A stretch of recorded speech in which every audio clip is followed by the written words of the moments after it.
brought to you by Kuku FM. Download the app now. पिछले कुछ दिनों से एक खबर इंटरनेशनल मीडिया में छाई हुई है। चीन बनाम ताइवान। चीन लगातार ताइवान की हवाई सीमा में अपने फाइटर जेट्स भेज रहा है। ये पहली बार नहीं है। चीन इससे पहले भी ऐसा करता रहा है।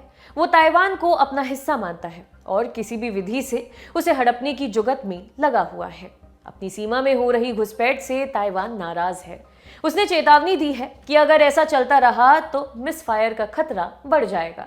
यानी इस स्थिति में लड़ाई की आशंका से इनकार नहीं किया जा सकता। ताइवान की गणना है कि 2025 तक चीन उसके ऊपर कब्जा करने में पूरी तरह सक्षम हो जाएगा। इस झगड़े के बीच अमेरिकी अखबार द वॉल स्ट्रीट जर्नल ने एक खास रिपोर्ट पब्लिश की है। इसके मुताबिक अमेरिका की स्पेशल फोर्सेस की एक टीम पिछले 1 साल से ताइवान में है। वे वहां ताइवान के सैनिकों को ट्रेनिंग दे रहे हैं। इस तैनाती का असली मकसद अभी अज्ञात है, लेकिन इसे सीधे सीधे चीन के बढ़ते आक्रामक रुख से जोड़कर देखा जा रहा है। आज जानेंगे चीन और ताइवान के बीच बढ़ते तकरार की वजह क्या है। चीन अपने फाइटर जेट्स ताइवान की सीमा में क्यों भेज रहा है? अमेरिका ने अपने सैनिकों को ताइवान में क्यों तैनात कर रखा है? और क्या ताइवान के मसले पर अमेरिका और चीन आपस में भिड़ने वाले हैं? नमस्ते, मेरा नाम है हर्षिता और आप देख रहे हैं लल्लन टॉप का अंतर्राष्ट्रीय प्रसंगों से जुड़ा डेली बुलेटिन दुनियादारी। महात्मा गांधी अपनी आत्मकथा में लिखते हैं, एक बात याद रखो कि इतिहास में हमेशा ही तानाशाह और हत्यारे रहे हैं। एक समय वे अजय माने जाते थे, लेकिन अंत में उनका भी पतन हुआ। ये शाश्वत सत्य है। दुनियादारी के इस एपिसोड के पार्टनर हैं कुकू एफएम। यहाँ पर महात्मा गांधी की आत्मकथा the story of my experiments with truth उपलब्ध है। इसके अलावा आपको कई रोचक शख्सियतों की जीवनी भी मिल जाएगी, वो भी ऑडियो बुक्स के फॉर्म में। आप चाहें तो इन्हें काम करते हुए भी सुन सकते हैं। अगर आप भी सफल और महान बनने की बारीकियां समझना चाहते हैं तो ये जगह बिल्कुल आपके लिए ही है। लल्लन टॉप के दोस्त होने के नाते आपके लिए 20% की छूट भी है। करना क्या होगा? प्रीमियम सब्सक्रिप्शन लेते समय LT20 का कोड डालना होगा। और जानकारी चाहिए तो डिस्क्रिप्शन बॉक्स में पहुंच जाइए।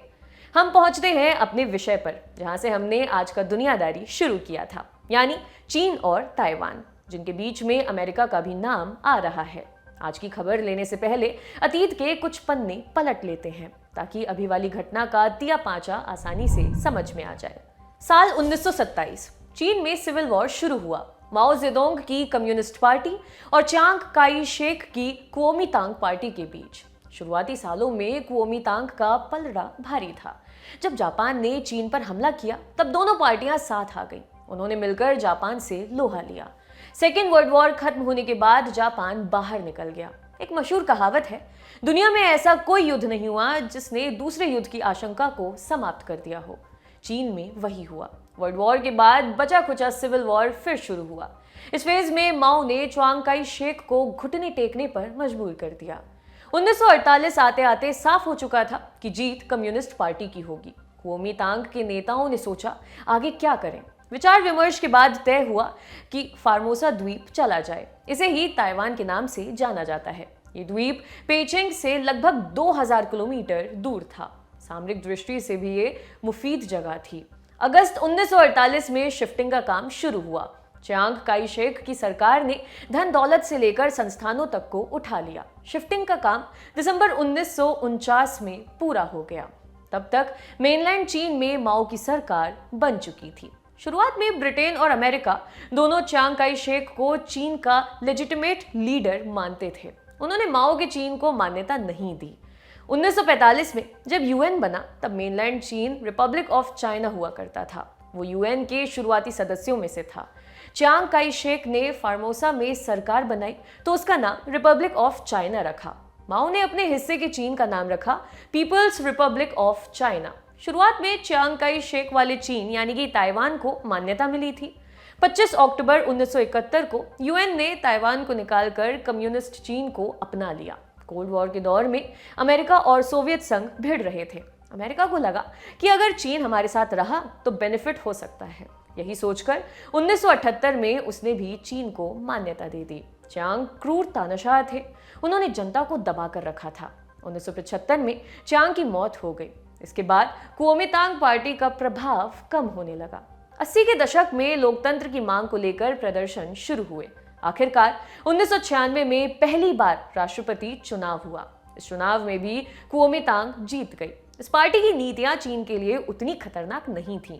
कुओमितांग के लिए चीन और ताइवान एक इकाई है। वो ताइवान के स्वतंत्र अस्तित्व में भरोसा नहीं रखता। 1992 में चीन की कम्युनिस्ट पार्टी और कुओमितांग के बीच एक समझौता हुआ था। इसमें वन चाइना पॉलिसी पर सहमति बनी थी। दोनों पक्ष इस बात पर सहमत हुए कि ताइवान और चीन एक ही हैं। हालांकि दोनों पक्षों को इस बात की आजादी थी कि वे ताइवान वाले रिपब्लिक ऑफ चाइना को माने या कम्युनिस्ट चाइना को। चीन ताइवान के प्रभुत्व को क्यों ही स्वीकार करता? इसको लेकर ताइवान की आजाद ख्याल जनता में नाराजगी फैली। उन्हें लगा कि कुओमितांग पार्टी चीन के साथ उनकी आजादी का सौदा कर रही है। साल 2005 में चीन ने एंटी सेसेशन लॉ लागू किया। इस कानून में क्या था? अगर ताइवान ने अलग होने की कोशिश की तो चीन के पास हिंसक तरीके अपनाने का पूरा अख्तियार होगा। मतलब ये कि चीन ताइवान को रोकने के लिए ताकत का इस्तेमाल कर सकता है। इसके बावजूद 2008 में ताइवान सरकार ने चीन के साथ संबंध बढ़ाने की वकालत की। जनता में फिर से चीनी कब्जे का डर पैदा हुआ। ऐसे में 2016 के चुनाव में बड़ा मोड़ आया। इस साल के राष्ट्रपति चुनाव में कुओमितांग की जबरदस्त हार हुई। साई इंग वेन के नेतृत्व में डेमोक्रेटिक प्रोग्रेसिव पार्टी यानी डीपीपी ने सरकार बनाई। डीपीपी की पॉलिसी साफ है। वे ताइवान को संप्रभु देश मानते हैं। वे चीन के साथ एकीकरण की संभावनाओं से इनकार करते हैं। उन्हें वन कंट्री टू सिस्टम का छलावा मंजूर नहीं है और वे चीन की आक्रामकता का जवाब देने के लिए तैयार रहेंगे। जब ट्रंप ने अमेरिका में राष्ट्रपति का चुनाव जीता तब साई ने उन्हें फोन किया था। ऐसा 1979 के बाद पहली बार हो रहा था। अमेरिका ने ताइवान को हर संभव मदद देने का भरोसा दिया है। ट्रंप के कार्यकाल में हथियारों की डील भी हुई। 2021 में जो बाइडेन सत्ता में आए, उन्होंने भी ट्रंप की ताइवान पॉलिसी को आगे बढ़ाया। 2020 में ताइवान में हुए चुनाव में साई इंग वेन ने लगातार दूसरी जीत दर्ज की। इन सारी बातों से चीन की बौखलाहट बढ़ी हुई है। जब से साई इंग वेन ने सत्ता संभाली है, तब से दो चीजों में बढ़ोतरी हुई है। पहली, ताइवान बाकी दुनिया के साथ संपर्क बढ़ाने में जुटा हुआ है। उसने अमेरिका के साथ हथियारों की कई डील्स की हैं। अमेरिका के कई बड़े अधिकारी ताइवान आ चुके हैं। चीन इससे उखड़ा रहता है। उसका दावा है कि ताइवान चीन का हिस्सा है, इसलिए ताइवान की बजाय हमसे बात करो। दूसरी चीज जो बड़ी है वो है चीन की आक्रामकता। चीन लगातार अपनी सैन्य ताकत का प्रदर्शन करता रहा है। ताइवान और चीन के बीच 180 किलोमीटर चौड़ा समंदर है। इसे ताइवान जल संधि कहते हैं। इसी के बीचों बीच एक काल्पनिक लाइन खींची है। उसका नाम मीडियन लाइन है। ये दोनों देशों के बीच की सीमा है। चीन ना तो इस सीमा को आधिकारिक मानता है और ना ही उसके उल्लंघन से बाज आता है।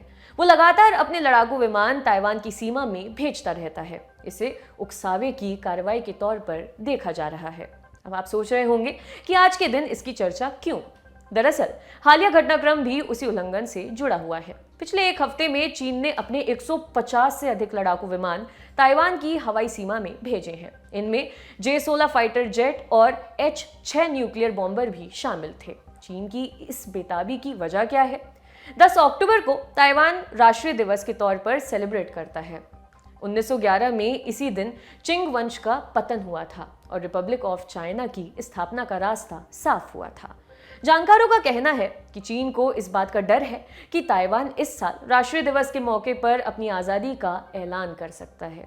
चीन ऐसा किसी भी कीमत पर नहीं होने देना चाहता है, इसलिए वो अपनी सैन्य शक्ति का प्रदर्शन कर ताइवान को काबू में रखना चाहता है। हालांकि ताइवान की राष्ट्रपति ने बार बार कहा है कि हमारे देश का अपना संविधान है, एक सेना है और चुनी हुई सरकार भी है, इसलिए हम आज़ाद भी हैं और संप्रभु भी। हमें इस बात का ऐलान करने की कोई ज़रूरत नहीं है। 5 अक्टूबर को राष्ट्रपति साई ने फॉरेन अफेयर्स मैगजीन में एक लेख लिखा। इसका शीर्षक है Taiwan and the fight for democracy, यानी कि ताइवान और लोकतंत्र के लिए संघर्ष। इसमें उन्होंने लिखा है कि हम चीन के साथ युद्ध नहीं चाहते, लेकिन अगर जरूरत पड़ी तो हम पीछे नहीं हटेंगे। साई ने अपने लेख में चेताया है कि अगर चीन ने ताइवान पर कब्जा किया तो ये एशिया में शांति और लोकतंत्र के लिए खतरनाक साबित होगा। उन्होंने लिखा, इससे दुनिया में ये संदेश जाएगा कि निरंकुशता और अधिकारवाद का वजन लोकतंत्र से कहीं अधिक है। साई लोकतंत्र में आस्था रखने वाले देशों से साथ आने की अपील कर रही थीं। इससे हालिया तनाव की गंभीरता समझ में आती है। एक और उदाहरण सुनिए। 7 अक्टूबर को ताइवान की एक संसदीय कमेटी में रक्षा मंत्री चिऊ कू चेंग ने अपनी बात रखी। इसमें उन्होंने कहा कि चीन और ताइवान के बीच का तनाव पिछले 40 सालों के सबसे विभत्स मोड़ पर पहुंच चुका है। जिस तरह से हवाई सीमा का उल्लंघन बढ़ रहा है, मिसफायर का खतरा हावी हो गया है। ऐसी स्थिति में युद्ध की आशंका से इनकार नहीं किया जा सकता। कू चेंग ने चेताया कि चीन अभी भी हमला करने में सक्षम है, लेकिन वो 2025 तक कब्जा करने की हालत में होगा। ताइवान बढ़ते खतरे के मद्देनजर अरबों का डिफेंस बिल लाने पर विचार कर रहा है। इसके तहत मिसाइलों और युद्धपोतों का निर्माण किया जाएगा। अब ये तो हुआ ताइवान का पक्ष। अब इस मसले पर चीन क्या कहता है? चीन अपने रुख पर कायम है। उसका कहना है कि ताइवान हमारा हिस्सा था और रहेगा, चाहे इसके लिए कोई रास्ता अपनाना पड़े। चीन ताइवान के मसले पर अमेरिका को भी धमकी देता रहा है। उसने कहा है कि ताइवान की आजादी का समर्थन करने का मतलब है युद्ध का ऐलान। चीन ने चेतावनी भरे लहजे में कहा, अमेरिका को ताइवान की अलगाववादी शक्तियों का साथ देना छोड़ देना चाहिए। अब सवाल यह है कि चीन और ताइवान के बीच अमेरिका कहां से आया? जब 1978 में अमेरिका ने कम्युनिस्ट चीन को मान्यता दी तो उसने ताइवान के साथ डिप्लोमेटिक रिश्ते समाप्त कर लिए थे। आज तक अमेरिका ने ताइवान को मान्यता नहीं दी है। ताइवान को मान्यता देने वाले गिनती के छोटे छोटे देश हैं। यहाँ पर चीन की बादशाहत दिखती है। चीन ने ताइवान को भले ही मान्यता नहीं दी, लेकिन उसने एक बाईपास निकाला। 1979 में अमेरिकी संसद ने ताइवान रिलेशंस एक्ट को मंजूरी दी। इसमें तय हुआ कि अमेरिका ताइवान को बाहरी आक्रमण से सुरक्षा के लिए हर तरह से मदद करेगा। अमेरिका इसी कानून के तहत ताइवान को हथियार बेचता है। जब 1996 में ताइवान में पहली बार राष्ट्रपति चुनाव होने थे, तब चीन ने इसे रोकने की पूरी कोशिश की थी। उसने मिसाइल टेस्ट किया, हथियार इधर उधर तैनात किए। उस समय अमेरिका ने अपने एयरक्राफ्ट कैरियर्स को चीन की तरफ मोड़ दिया था। तब जाकर चीन शांत पड़ा था। इस बार मामला उतना सीधा भी नहीं है। चीन ने अपनी सैन्य क्षमता कई गुना बढ़ा ली है। ग्लोबल पॉलिटिक्स में उसका प्रभाव भी काफी बढ़ चुका है। ऐसे में उसे रोक पाना आसान नहीं होगा। जानकार बताते हैं कि जब चीन अपने फाइटर जेट्स को ताइवान की सीमा में भेजता है, तब ताइवान भी अपने एयरक्राफ्ट्स को हवा में उतार देता है। इस दौरान एक गलत सिग्नल शांति को भंग करने के लिए काफी है। अगर कभी शक्ति प्रदर्शन के दौरान गलती से कोई हिंसा हुई तो युद्ध रोकना मुश्किल हो जाएगा। अब अमेरिका का पक्ष जान लेते हैं। राष्ट्रपति बनने के बाद से जो बाइडेन ने कहा था कि ताइवान की सुरक्षा के लिए उनकी सरकार काम करती रहेगी। हालिया तनाव के बीच 6 अक्टूबर को जो बाइडेन ने चीनी राष्ट्रपति शी जिनपिंग के साथ बात की। इस दौरान ताइवान का मुद्दा भी उठा। हालांकि उनके बीच क्या बात हुई, इस पर कोई खुलासा नहीं हुआ। बाइडेन और जिनपिंग के फोन कॉल के एक दिन बाद अमेरिका के राष्ट्रीय सुरक्षा सलाहकार जैक सलिवन ने चीन के एक वरिष्ठ अधिकारी से मुलाकात की। 7 अक्टूबर को सलिवन ने बीबीसी को एक इंटरव्यू दिया। इसमें उनसे पूछा गया कि क्या ताइवान की रक्षा के लिए आप मिलिट्री एक्शन लेंगे। इस पर सलिवन ने कहा कि हम वैसी स्थिति पैदा होने से रोकने की पूरी कोशिश करेंगे। हालांकि उन्होंने जोर देकर कहा कि इसमें कोई दो राय नहीं है कि हम अपने सहयोगियों और अपने हितों के लिए हमेशा साथ खड़े रहेंगे। यही हमारा इकलौता मकसद है। अमेरिका ताइवान की मदद के लिए कितना तैयार है, इसका एक उदाहरण द वॉल स्ट्रीट जर्नल की एक रिपोर्ट से मिलता है। अखबार ने अज्ञात सोर्सेज के हवाले से छापा है कि अमेरिका के 2 दर्जन से अधिक सैनिक पिछले 1 साल से ताइवान की सेना को ट्रेनिंग दे रहे हैं। ये समय काल वही है जिसमें चीन की आक्रामकता बढ़ी है। न्यूज एजेंसी रॉयटर्स ने अपनी रिपोर्ट में लिखा है कि ट्रेनर्स ताइवान में अस्थायी तौर पर हैं। ताइवान और अमेरिका दोनों ने इस मसले पर किसी भी तरह की जानकारी देने से मना कर दिया है। हालांकि इतना तो तय है कि ये खुलासा चीन को बहुत चुभने वाला है। वो इसका जवाब किस तरह से देता है, ये देखने वाली बात होगी। चीन और ताइवान के तनाव पर हमारी नजर बनी रहेगी। इससे जुड़ी अपडेट्स हम आप तक पहुंचाते रहेंगे। ये था हमारा बड़ी खबर सेगमेंट। अब चलते हैं सुर्खियों की तरफ। पहली सुर्खी नोबेल प्राइजेस से जुड़ी है।